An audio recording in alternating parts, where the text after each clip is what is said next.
Breaking into the music business is a unique journey for everyone, but trust, it's the love of the music and the culture that's the connecting tie. These are the untold stories of how Canada's most prominent Black entertainment professionals got started in an industry that never sleeps. I'm Gemini, and welcome to the Amplify Podcast.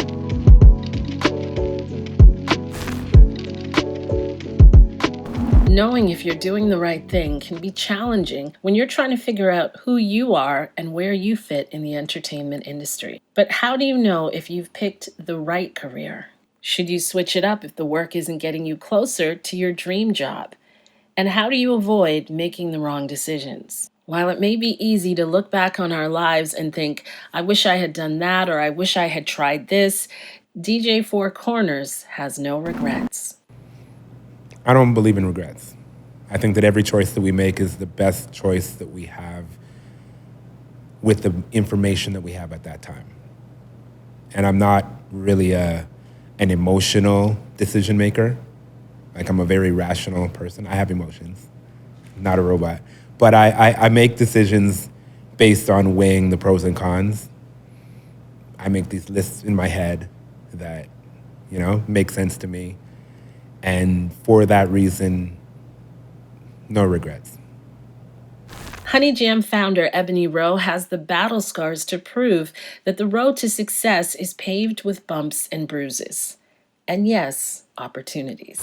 I could definitely have done a lot of things better or differently in my personal life, in friendships, in relationships, in family situations. But you would have needed to have a crystal ball, because at the time things are happening, you don't know what the outcome is. You may not even know what your options are. You just know that you need to trying to achieve this thing, and you're not thinking about the fallout, All of this stuff was happening at a different time, before the internet. I can't stress enough how different it was then, and how much easier it is to get information, to find out that you're not alone, and that there are millions of people that are struggling with certain things, all the different self-help things that you can look up on YouTube and Google and so on. So that makes a huge difference than when you might feel you're just in this box and there's nobody to look to and you've got to figure it out. And so you might make some mistakes along the way. But sometimes the best opportunities are also disguised as the most challenging ones. And that can often make your decision-making that much harder, like it did for Randy Phipps, principal of RP Communications. But that experience will also make you stronger. None. I think every choice brings you to where you need to be. And even a lot of the negative things that happened, it had to happen the way it did to bring you to where you are. When I left my agency, which was a very difficult decision I had to make, my boss was not happy with that. And we didn't end on the best terms because she was unhappy about it. I was unhappy at the time, and it was kind of a bit of a breakup, I would say. And I think at the time it was like really hard, super painful. I'm like, why does this have to be so difficult? Why can't the transition be easier? But I feel like it had to happen the way it did. And the level that we were at pushed me to do better. Because I feel like if it was a bit more amicable, I would have kind of stayed lower. But the fact that it wasn't, it kind of pushed me and gave me like a bigger drive for success to like make sure to make this work, because that was a great opportunity that I walked away from. So in the moment, it was hard and tough and painful. And I thought, why couldn't it have been easier? But I'm glad it happened the way it did at the level and intensity that it did, because I feel like if it wasn't like that, and if it was too like easy, I wouldn't be sitting here now. That's why it's essential to figure out what you're best at and allow yourself the opportunity to do it. Jermaine Clayton, president of Awesome Productions, knows this all too well. He says that figuring this out is the key to moving forward. I wish I started this sooner. I wish I figured out what I wanted to do as a manager. I think a lot of the time, I look at a manager similar to a lawyer, and maybe that's just because I know both of those worlds, but great managers understand where they specialize. Like, what do you bring to the table? Yes, you have to look at a lot of areas and aspects, but every manager has one specialty that's what they jump into. Some of them are marketing geniuses. Some of them are great accountants. Some of them have a backing in law. Some of them can put on a show. Like, they can literally put the show together themselves. I had to figure out that mine was business development. I'm all about building a brand around clients and then going out and literally making that my goal. Talking to individuals and making them believe that this brand is bigger than what they're seeing today. I didn't realize that until, I don't know, maybe 3 years ago, 3, 4. Because for the longest time, I thought it was just, okay, get on the road, make sure the client gets paid, have fun, party, whatever. But that's not what my specialty was. And figuring that out has made me more comfortable in my business and has made clients much happier because they know, oh, this is what we're going to do.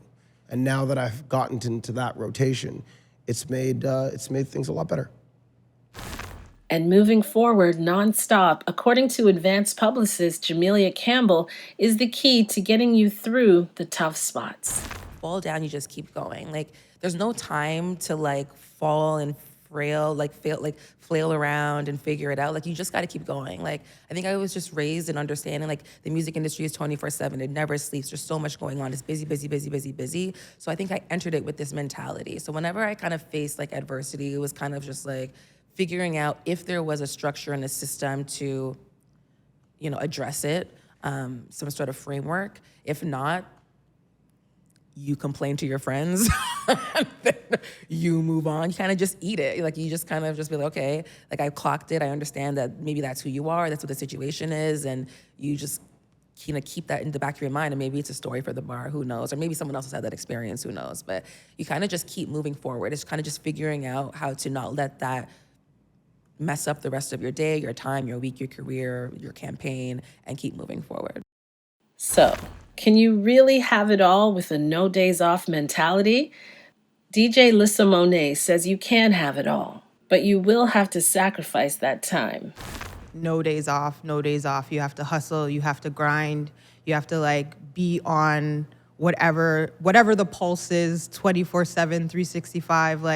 I would stay up hours listening to music, just finding the newest shit, finding the newest artists and trying to either break them or just put friends on so that way I could play them in the club and people would know who they are. And it's all time consuming. I've missed a lot of family, events and moments. I've missed parties, I've missed friends' birthdays.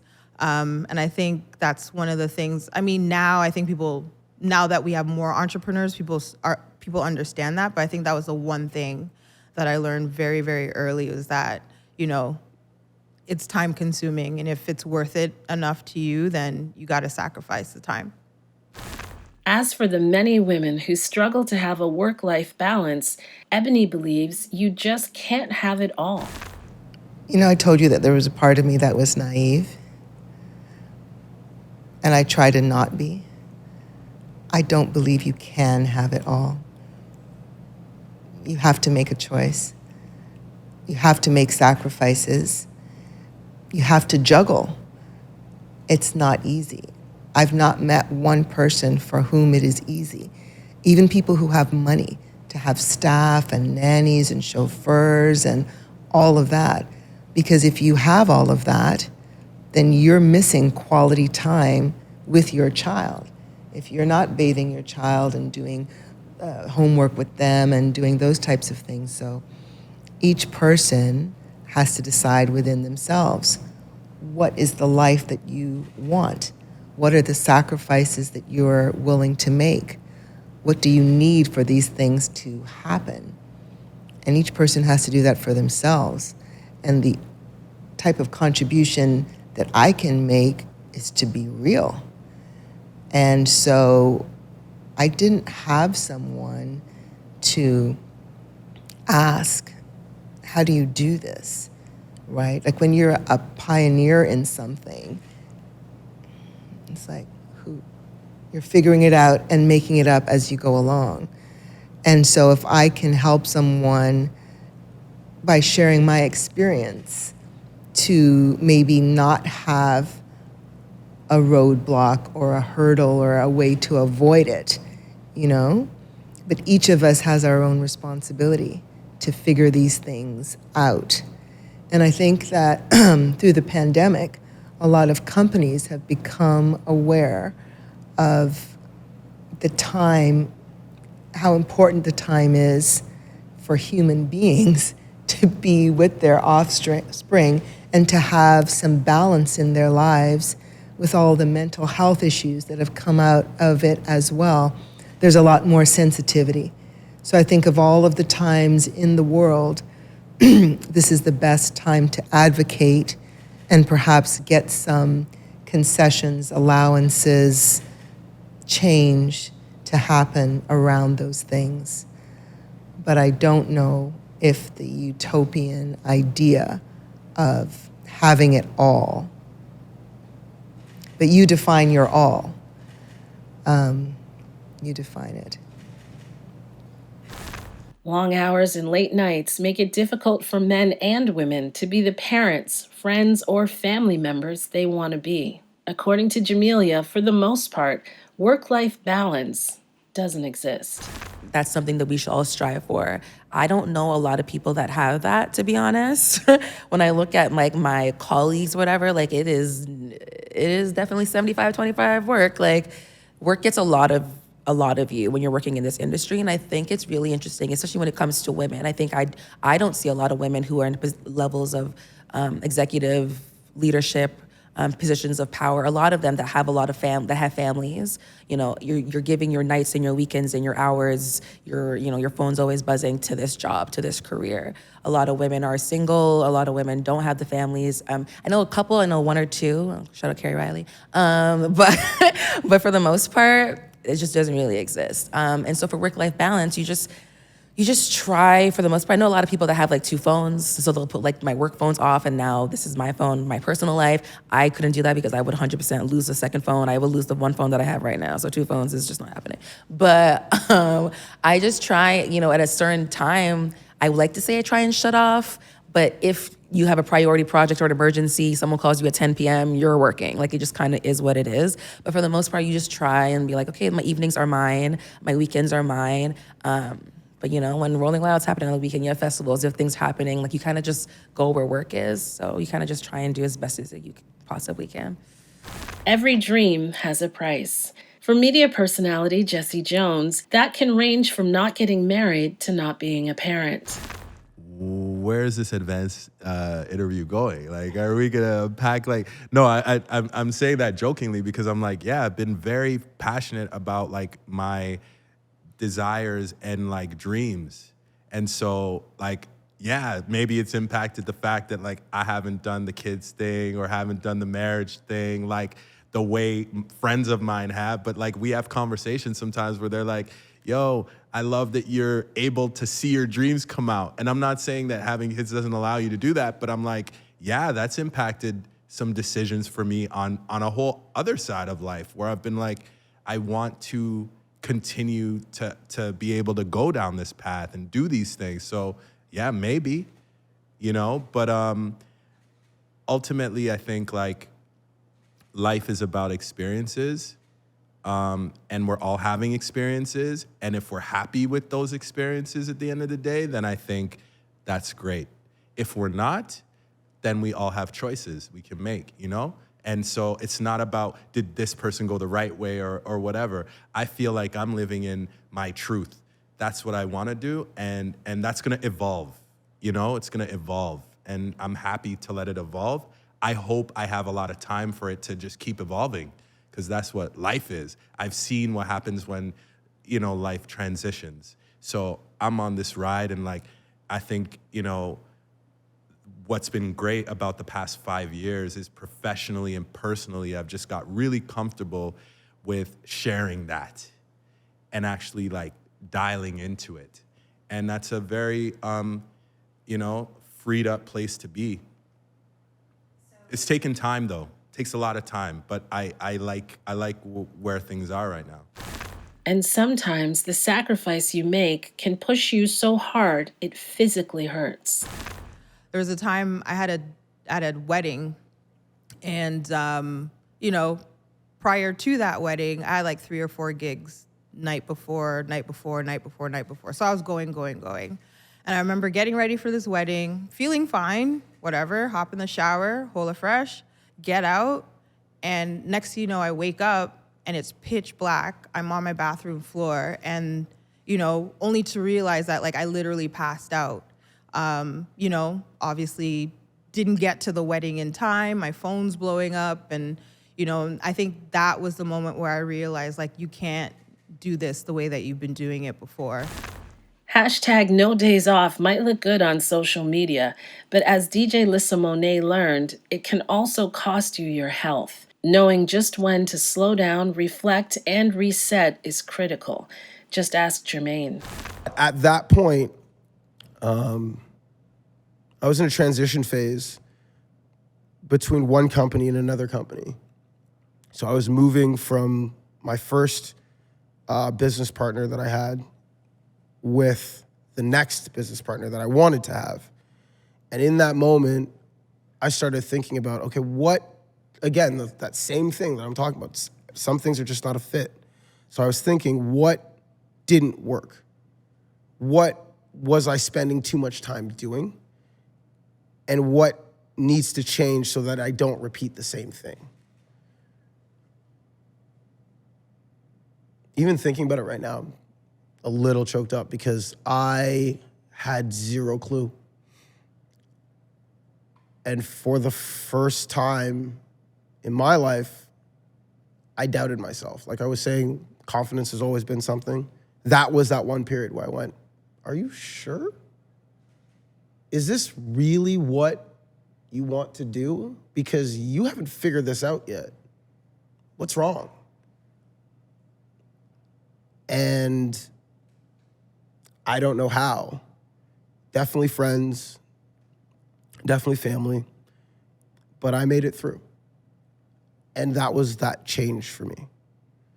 It was the right clients that came into my life. It was the right business partner that came into my life. And realizing how I played a role within both of their spaces, I think that's what really set things off for me. I didn't think about that importance. That was actually something that I learned after getting back on track.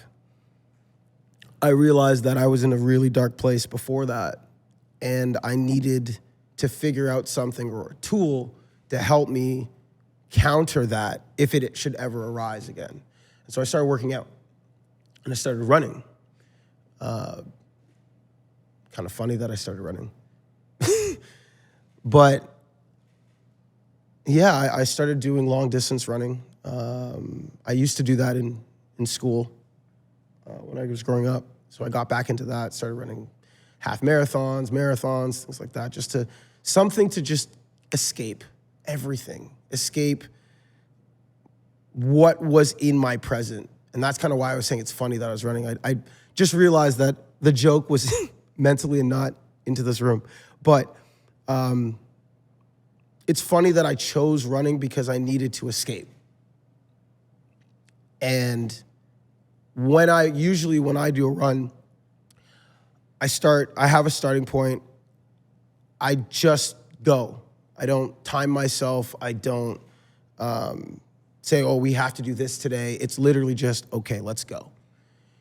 But the important part is to get back to where I started. So whenever I finish, it's almost like, all right, this is over, this is done, get back to work. And that's become a great source for me. And that's been the way that I've kind of had that self-care. Life is full of sacrifices and hard choices. But if you're living in your purpose and are passionate about what you're doing, you'll be able to find the blessings in it, as Jesse has. I think it's important to, I mean, I have the luxury of like, I don't have, kids running around. So if I want to just like take, just remove myself from a space, I can kind of do that. So I understand like, it's not as easy, but I know like what works for me. So, being in certain spaces and places and understanding what that does for me, understanding what pausing does and removing myself from certain things so that I can think clearly about them. That's therapy, in terms of like being able to know those things work, right? So like, I love what nature does for me. I love what it does. Like being out there and just being able to kind of like be in your own thoughts. I love that. So I lean into that. And then when things aren't working for me, I lean out of them. Like we evolve, right? And I think just being rolling with that and trying not to struggle as much with it has been super helpful. But people used to say, and people still say, it's hairy-fairy when you talk about passion and being passionate about what you wake up for every day. But we've gone through a crazy time the past 3 years, right? We've lived through a pandemic. People are worried about their lives and livelihood and like survival. People had a lot of time to think about what they were spending their time on. And so, if you can be passionate about it and figure out a way to make it your life's work, when those times come, you'll have something to ride for. So I feel blessed that I was given experiences that allow me to tap into that. It's a blessing, and I'll never take it for granted, and I'm continuing to just evolve every day, and I'm okay with that. So. Making tough decisions is hard, but making a success of them is even harder. Is it ever okay to compromise your values or turn a blind eye? Tune in to next week's episode of Amplify to find out.